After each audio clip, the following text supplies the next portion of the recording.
Всем привет! Сшить нарядную блузку в рекордно короткое время не проблема. Для этого мы выбираем простой фасон и нарядную ткань. Сегодня будем шить блузку из Павло-Посадского шерстяного платка. Несомненно, такая вещица украсит любой гардероб. Будем использовать шерстяной платок размером 126 на 126. Ткань будем использовать максимально и придадим объемный силуэт. Также сократим количество швов, сохраняя оригинальный рисунок платка. Выкройку будем строить непосредственно на ткани. Как это делать, я вам покажу. Начнем. Складываем наш платок лицевой стороной внутрь, уравняв его очень аккуратно по срезу. Здесь у нас все строчки готовые, поэтому очень просто его сложить и уравнять. Теперь следующий шаг – это отмерить длину. Выбираем длину, которая нам нравится. У меня это 70 сантиметров. По сгибу отмеряем 70 сантиметров. Из-за того, что у нас уже выполнена подгибка, так как это платок, нам нужно дать всего лишь один припуск. Это 1 сантиметр на плечевой шов. Делаем 70 плюс 1 будет 71. Так хочу для себя сделать. То же самое с другой стороны. Длина 70 сантиметров плюс 1 сантиметр припуск на плечевой шов. Теперь проводим горизонталь по линии припуска. Также другая горизонталь на сантиметр. Вот так. Часть, которую мы отметили с длиной, это наша вся блузка. Из другой же части мы будем кроить рукава. Все очень-очень просто. Теперь по линии припуска мы отсекаем излишек ткани и оставляем его в сторону. И начинаем работать с нашей основной деталью. Давайте это сделаем. Режем.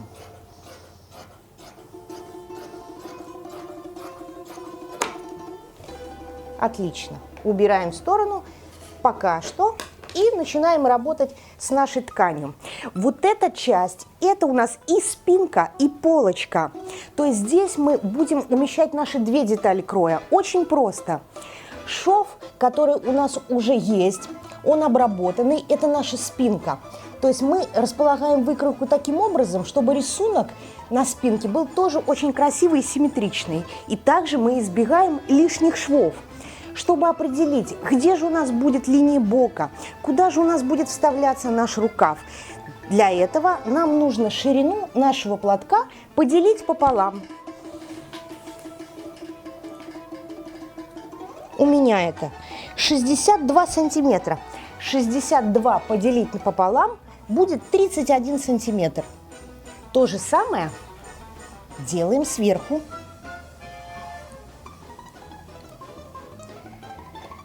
Теперь соединяем эти две точки нашей большой линейкой.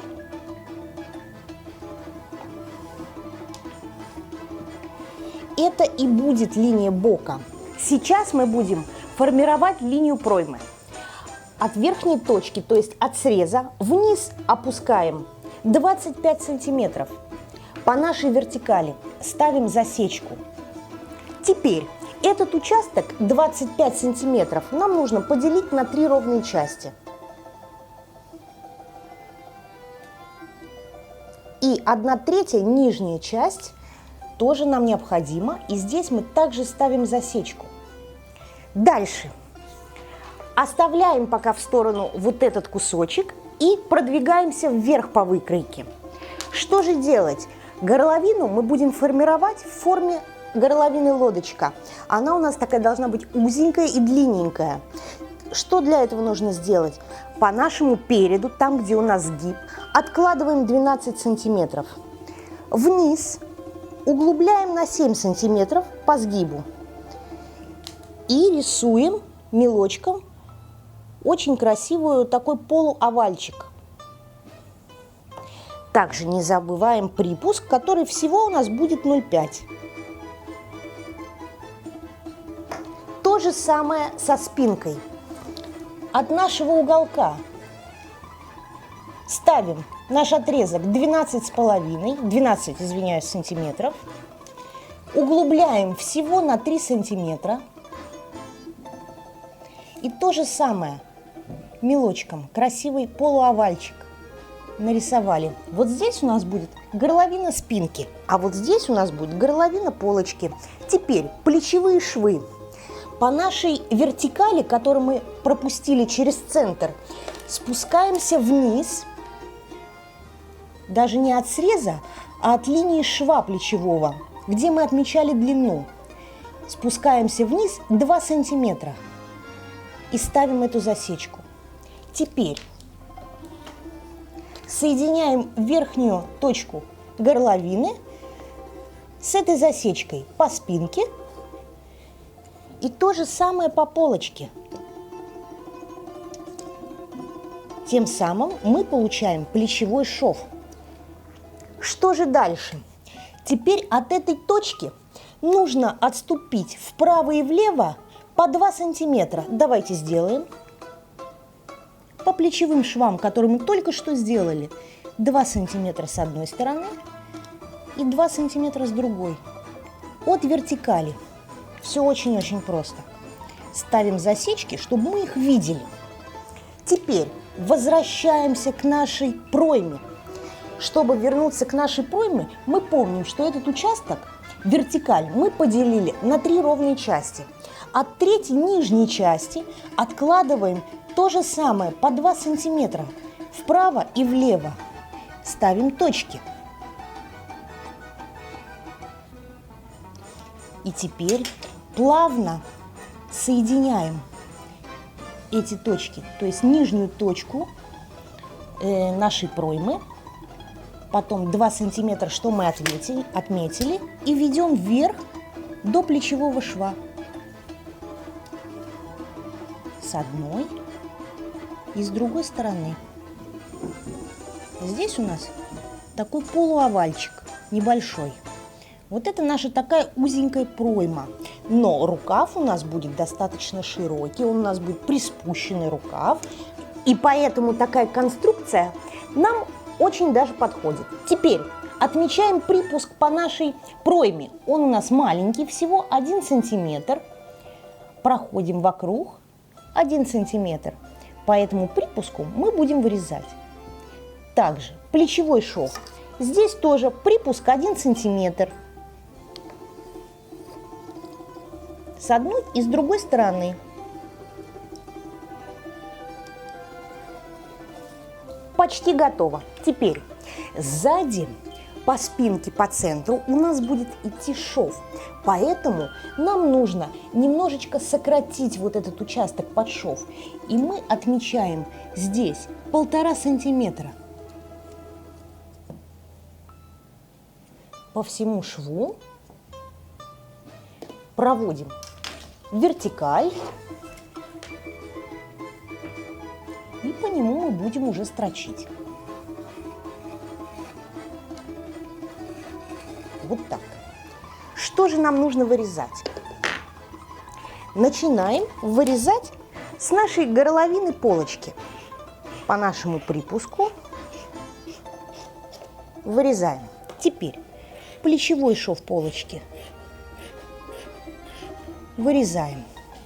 По припуску проймы вырезаем.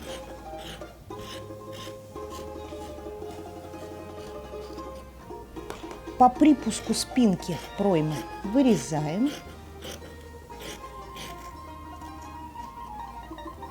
Ставим в центр нашу вертикаль 1 засечку. Теперь плечевой шов спинки вырезаем. И также горловинку спинки с припуском 0,5 мы вырезаем. Здесь мы ничего отрезать лишнее не будем, просто по новой линии мы прострочим. Ну вот и все.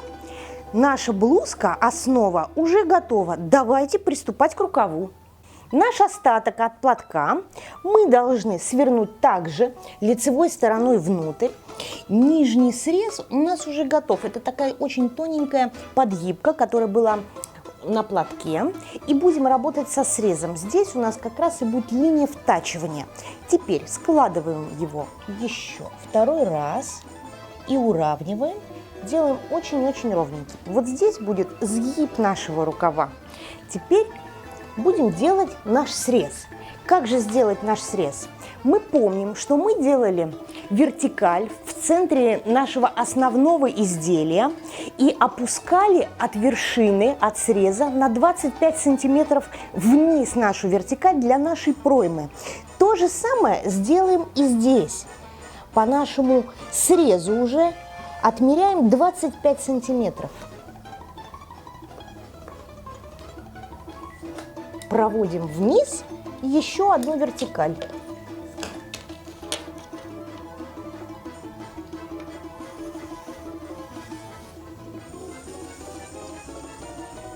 Также обозначаем припуск 1 сантиметр.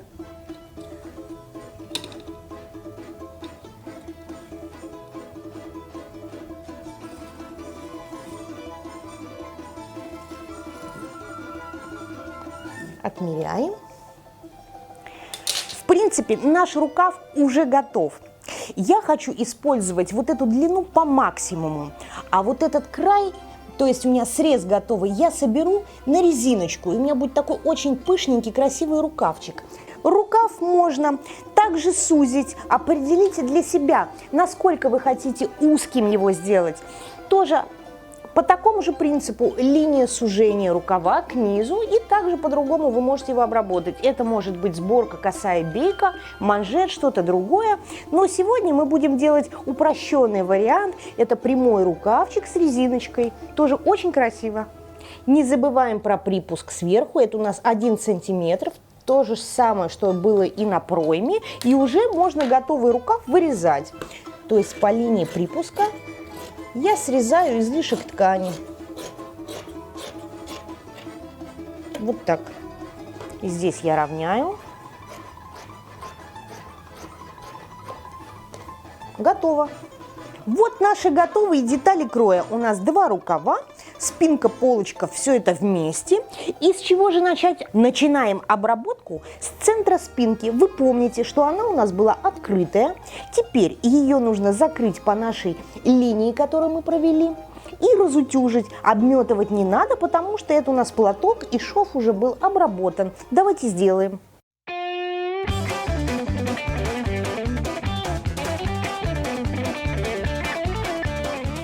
После того, как шов готов, отгладьте в разутюжку. Теперь нужно стачать 1 плечевой шов и обметать.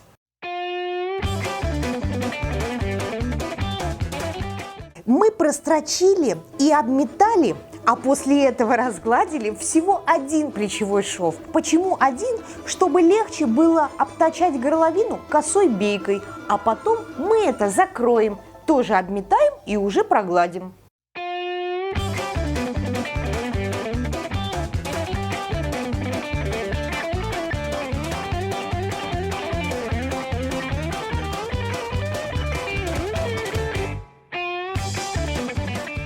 После того, как мы пристрочили нашу косую бейку, чтобы ее спрятать, нужно еще раз подвернуть и прострочить строчку на миллиметр от края.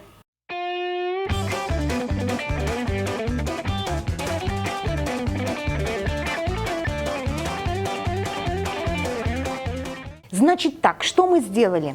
Мы обтачали горловину косой бейкой. Также мы ее спрятали внутрь, отстрочив на миллиметр от сгиба. Теперь нужно в открытом виде все это приутюжить очень аккуратно.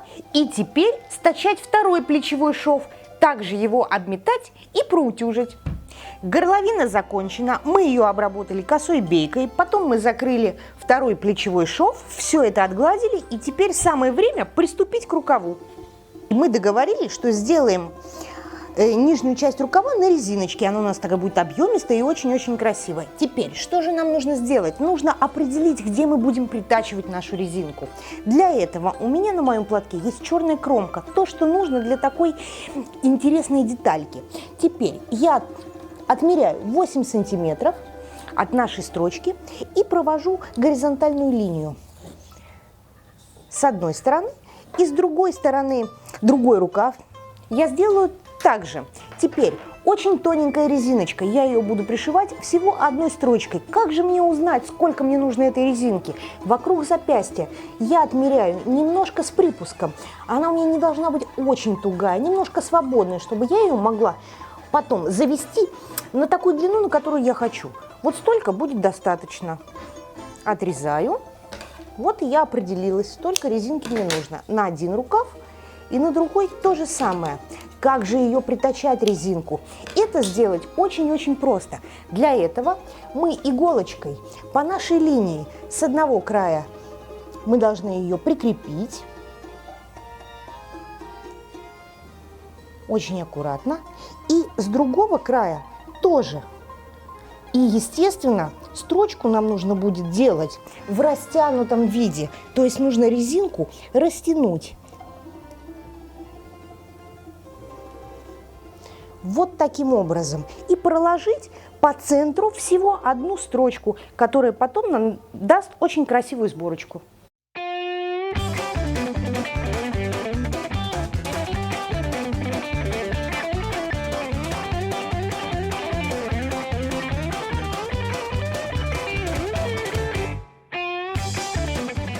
Рукавчик почти готов. Мы пристрочили резиночку на 8 сантиметров и строчили мы ее в растянутом виде.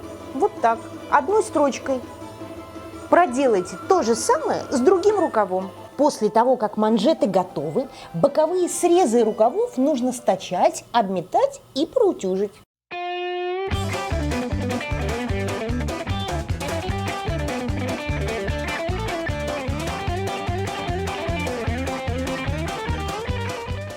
Самое время соединить наш рукав с блузкой. Как это сделать? Рукав уже готов. По вершине рукава, это половина рукава, делаем маленькую засечку. Эту засечку мы будем соединять с вершиной плечевого шва, а низ мы будем соединять по боковому шву нашего рукава и по нашей засечке, которая была глубина проймы. Для удобства втачивания рукава в пройму можно его иголками пройти по кругу, после этого проложить машинную строчку и не забудьте обметать срез.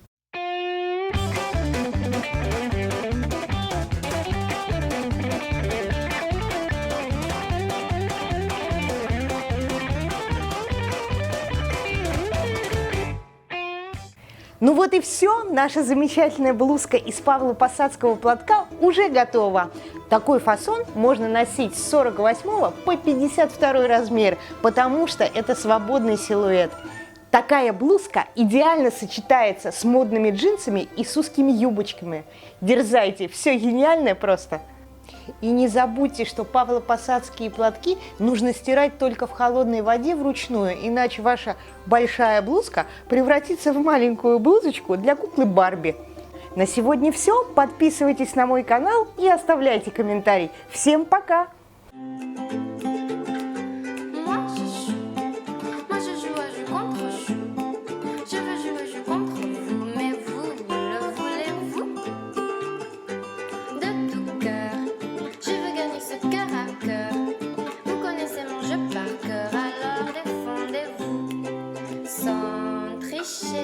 Je vous le promets, j'ai gagné. Tant pis, c'est bien fait, vous êtes de mon jouet. À présent, ce ne sera plus vous mais toi. Et tu feras ça, t'apprendras n'importe quoi pour moi. Sans m'en faire, je vais t'assurer